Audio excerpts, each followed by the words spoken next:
Good morning dear students. Fundamental parts of speech noun में हम कुछ वैसे नाउन्स के बारे में डिस्कस करेंगे जिसके डिफरेंट मीनिंग्स होते हैं और उसके नंबर इन पर्सन भी बदल जाते हैं। ऐसे कंफ्यूजिंग नाउन्स मोस्टली एग्जाम्स में पूछे जाते हैं। चलिए हम इन नाउन्स को एक एक करके समझते हैं। तो हेडिंग दीजिएगा some confusing nouns.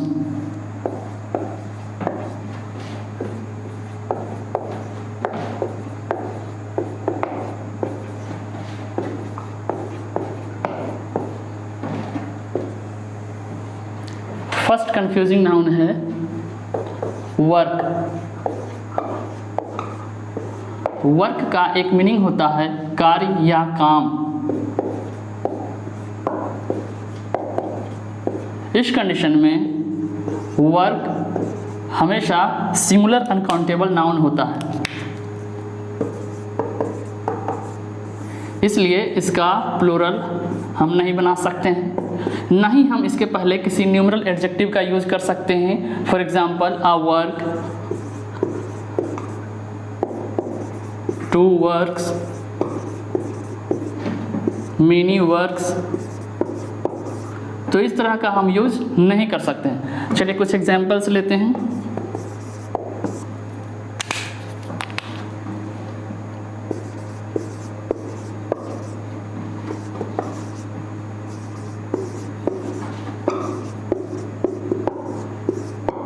Work is worship.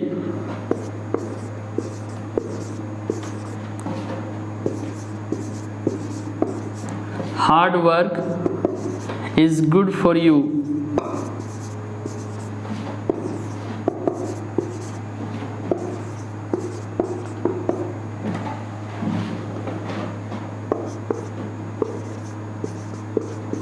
I have some important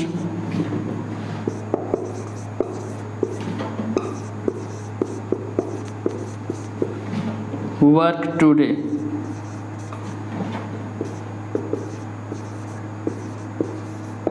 चलिए समझते हैं इसको। फर्स्ट एग्जांपल में यहाँ work as a subject use हुआ है। इसका मीनिंग यहाँ कार्य या काम है। इस कंडीशन में यह अनकाउंटेबल नाउन होगा और अनकाउंटेबल नाउन जनरली सिंगुलर होते हैं, इसलिए इसके लिए सिंगुलर वर्ब का यूज़ किया है। चलिए नेक्स्ट, यहाँ हार्ड एडजेक्टिव है, एडजेक्टिव का फंक्शन कर रहा है, ऐसे यह एडवर्ब का भी फंक्शन करता है। वर्क का मीनिंग यहाँ कार्य या काम है और यह एज ए सब्जेक्ट है। सब्जेक्ट पार्ट आपका यह दोनों है, लेकिन आपका जो वर्ब का नंबर इन पोर्शन क्या होगा उसका डिसीजन आपका यह नाउन करेगा। हमने यह पॉइंट आपको क्लियर किया है। किसी सेंटेंस में सब्जेक्ट या ऑब्जेक्ट के रूप में केवल नाउन या प्रोनाउन का यूज कर सकते हैं। यह एडजेक्टिव केवल इस नाउन को क्वालिफाई कर रहा है। यह सिंगुलर अनकाउंटेबल नाउन है, इसलिए यह सिंगुलर नाउन हो गया और इसके लिए सिंगुलर वर्ब का यूज होगा। चलिए next, I have some important work today. यहाँ भी वर्क का मीनिंग कार्य या काम है, इसलिए यह सिंगुलर अनकाउंटेबल नाउन है। इसको क्वालिफाई करने के लिए सम एडजेक्टिव का यूज किया गया है। यह कैसा एडजेक्टिव है? तो काउंटेबल नाउन और अनकाउंटेबल नाउन दोनों को क्वालिफाई करता है। इट मीन्स यह न्यूमरल एडजेक्टिव का भी फंक्शन करता है और क्वांटिटेटिव एडजेक्टिव का भी फंक्शन करता है। जब वर्क का मीनिंग कार्य या काम होगा तो इसका हम प्लूरल नहीं कर सकते हैं, बना सकते हैं, लेकिन इसको प्लूरल बनाया जा सकता है, लेकिन उसके पहले इसे काउंटेबल बनाना पड़ता है। तो नोट करके लिखना है, टू मेक काउंटेबल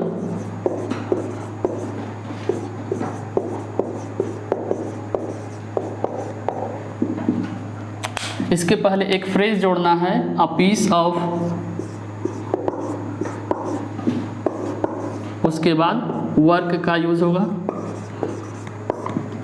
यहाँ न्यूमरल एडजेक्टिव ए के अकॉर्डिंग पीस है, अगर एक से अधिक होगा तो उस कंडीशन में पीसेस हो जाएगा।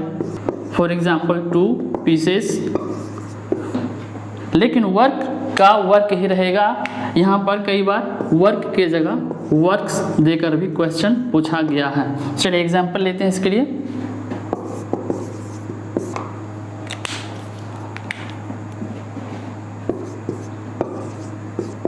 I have completed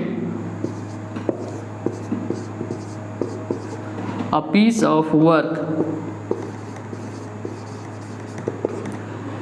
इसका मतलब हो गया कि मैंने एक काम समाप्त कर लिया है। अगर एक से अधिक होगा तो उस कंडीशन में यहाँ पर पीस की जगह पीसेस हो जाएगा। चलिए आप इसको नोट कर लीजिए।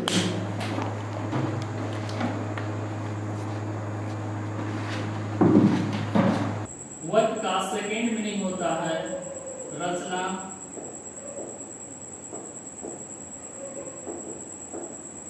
पुस्तक, पेंटिंग। इस कंडीशन में वर्क सिंगुलर काउंटेबल नाउन होता है, इसलिए इसका प्लूरल हम डेफिनेटली बना सकते हैं। जो वर्क्स होगा, चलिए कुछ एग्जांपल्स लेते हैं।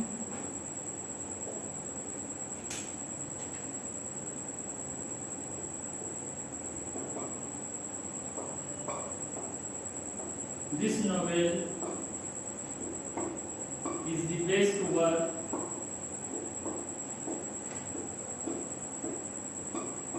of Shakespeare।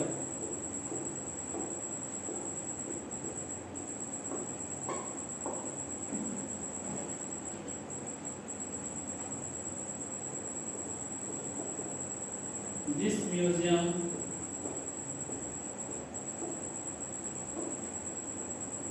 has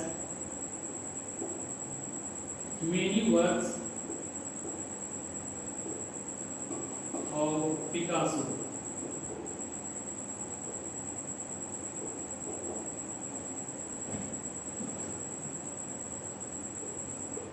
The poetic works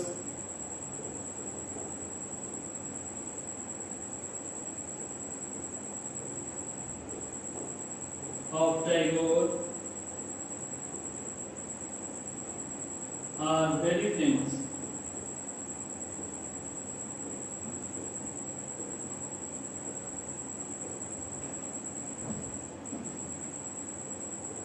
I have read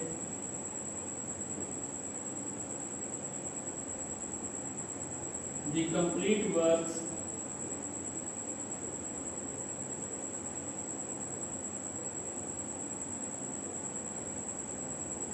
of Kalidasa.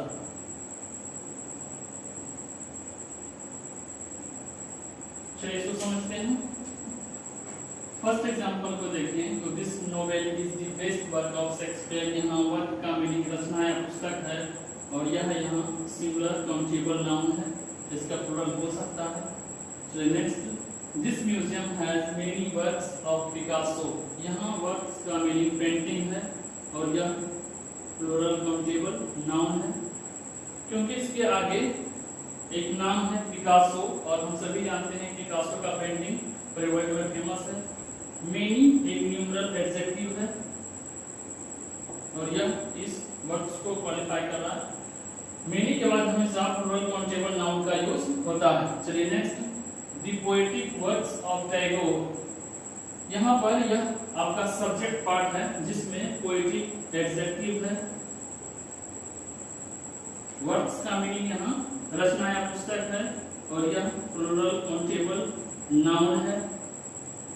इसको समझने से पहले एक पॉइंट को हम पहले समझ लेते हैं।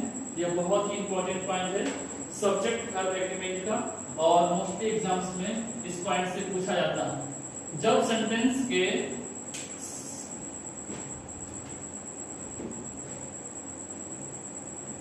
सेंटेंस के सब्जेक्ट पार्ट का structure noun plus preposition plus noun plus preposition इस प्रकार से हो तो वर्ब का नंबर इन पोर्शन क्या होगा, वह या फर्स्ट नाउन डिसाइड करता है। फिर से समझ लीजिए, जब सेंटेंस के सब्जेक्ट पार्ट का structure noun plus preposition plus noun plus preposition इस प्रकार से हो तो वर्ब का नंबर इन पोर्शन क्या होगा, इसका डिसीजन फर्स्ट नाउन करता है।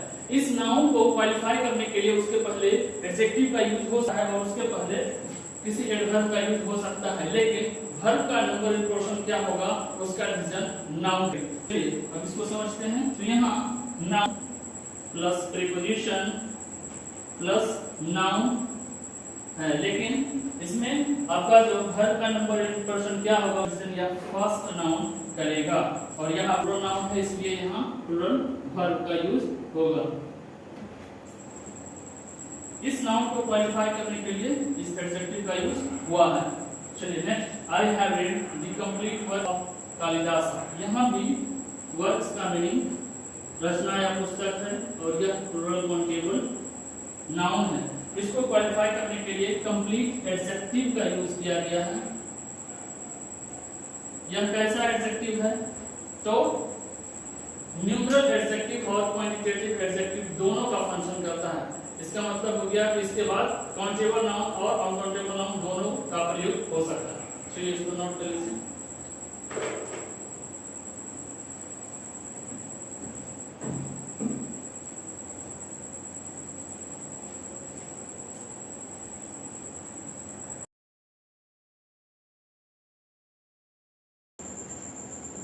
इसका थर्ड मीनिंग होता है कल कारखाना,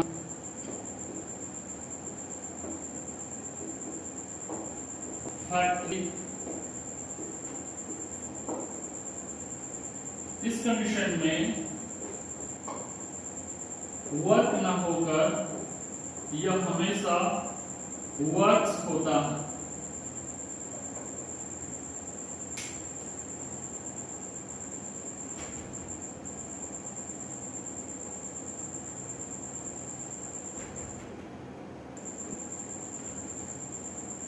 वर्क का थर्ड मीनिंग होता है कल कारखाना, फैक्ट्री। कंडीशन में वर्क ना होकर वर्क्स होता है, इसलिए हम साइड में ऑलवेज वर्ड मेंशन कर देते हैं। यह singular and plural countable noun होता है। इसका मतलब हो गया कि यह सिंगुलर और प्लूरल दोनों कंडीशन में वर्क्स होता है, इसके फॉर्म में कोई चेंजेस नहीं होता, इसलिए हम साइड में यह भी मेंशन करते हैं no change in form.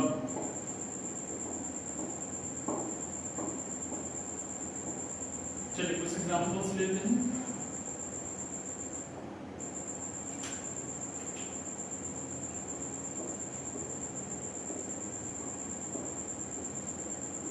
He works in an iron and steel works.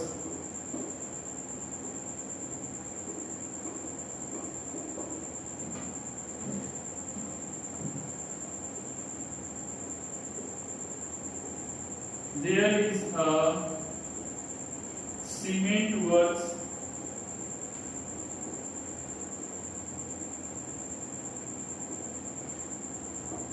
in this city.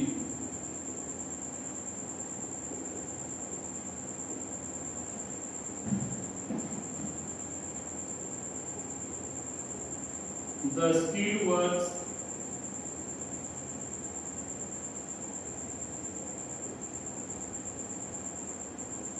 are closing down.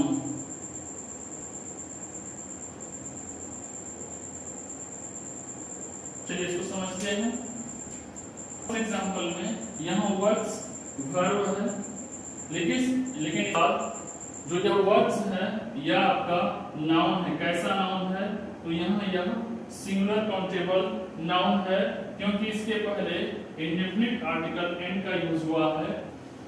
Iron and steel यहाँ इसके साथ कंपाउंड की तरह काम कर रहा है। यह क्लास रिप्रेजेंट कर रहा है कि वह फैक्ट्री जो है किसका है, तो आयरन एंड स्टील का। चलिए आगे बढ़ते हैं। There is a cement works in this city.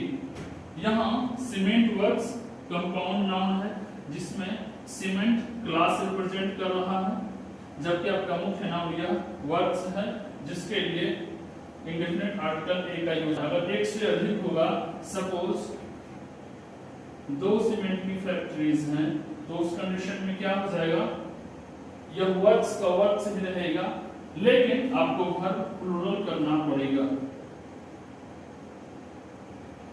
क्योंकि इसके पहले देयर वर्ड का यूज हुआ है और यह इंट्रोडक्टरी सब्जेक्ट है। क्या होगा इसके बारे में हम समझ लेते हैं।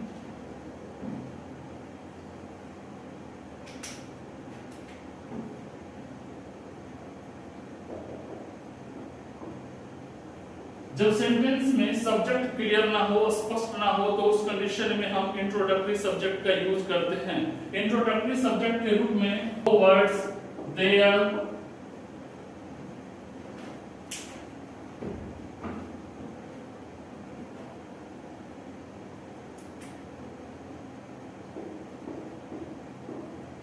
और इट का यूज करते हैं।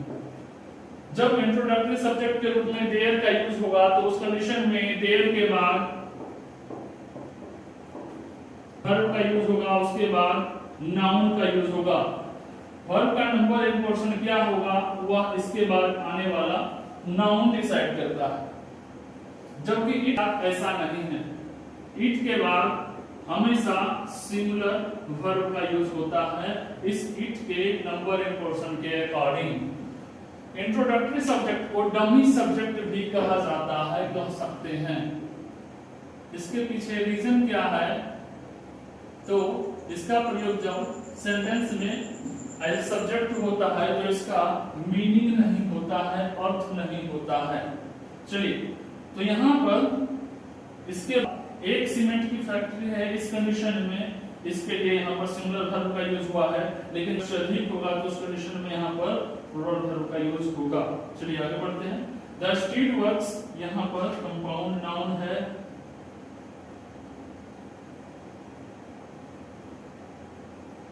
जिसमें स्टील क्लास रिप्रेजेंट कर रहा है, जबकि आपका मुख्य नाउन वर्क्स है।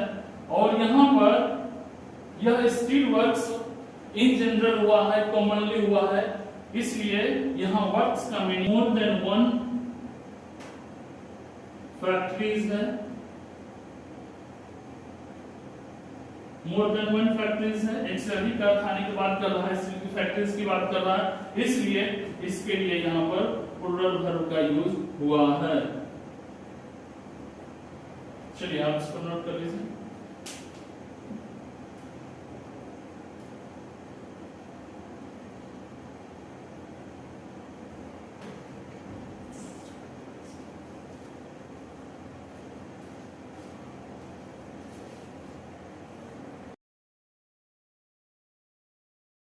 वर्क का फोर्थ मीनिंग होता है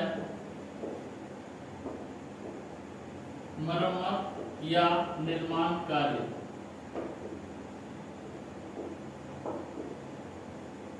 इस कंडीशन में वर्क ना होकर हमेशा वर्क्स होता है, इसलिए हम साइड में ऑलवेज वर्ड मेंशन कर देते हैं। यह प्लूरल नाउन होता है और जब इसका प्रयोग वाक्य में सब्जेक्ट के रूप में होगा तो यह प्लूरल वर्ब लेगा। चलिए कुछ एग्जांपल्स लेते हैं।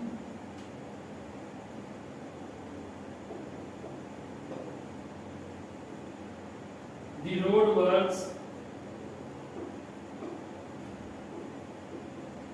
are causing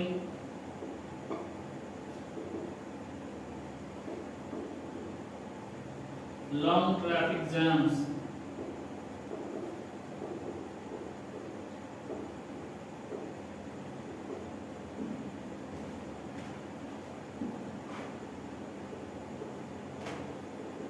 Who is in charge of the engineering works?